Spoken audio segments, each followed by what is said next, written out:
In the Ugandan capital of Kampala, Pastor Martin Ssempa is rallying support for an anti-homosexuality bill that has drawn the ire of the international community, including the very American evangelicals some believe inspired the legislation. Good morning, everyone. My name is Pastor Dr. Martin Ssempa.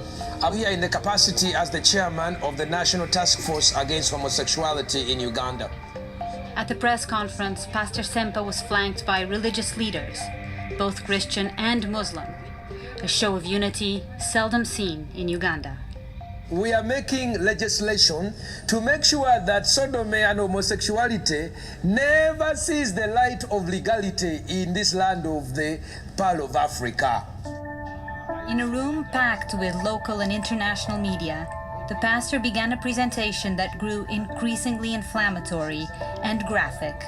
I've taken time to do a little research to know what homosexuals do in the privacy of their bedroom. One of the things they do is called anal leaking, where a man's anus is leaked like this by the other person, like ice cream. And then what happens, even poo-poo comes out. The other one poo-poo's out, and then they eat the poo-poo.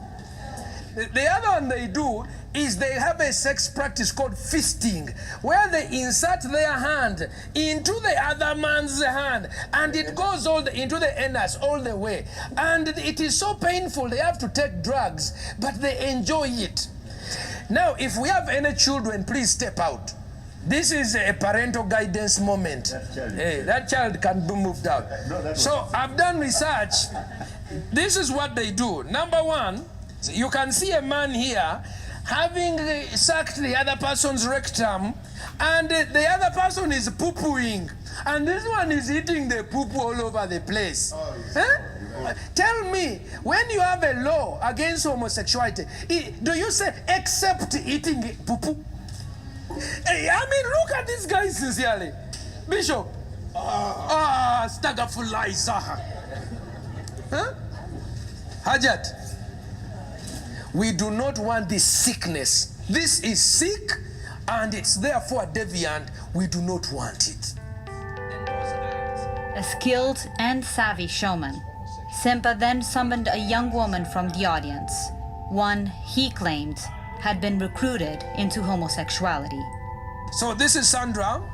She's a young girl who was recruited from school at the age of 16. After 3 years of living with older lesbians, she's out to tell her story. Just read your statement. Members from Sexual Minorities Uganda brought to our school Interact Club. The young woman recounted how she was lured, with money and gifts, into a homosexual lifestyle. The story struck a familiar and clearly effective chord. Ssempa regularly paints a picture of opportunistic Westerners with deep pockets preying upon Africa's impressionable, poor youth. What kind of things do they give apart from money to seduce young girls and young boys into homosexuality? I was given a laptop. A laptop? I was given an iPod as well. How can we Africans survive when American money, Swedish money, is being used to seduce our children into lesbianism and homosexuality?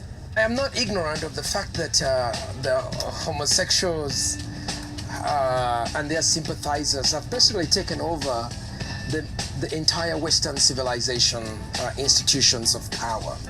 There's an aristocracy that really looks at homosexuals as a super class.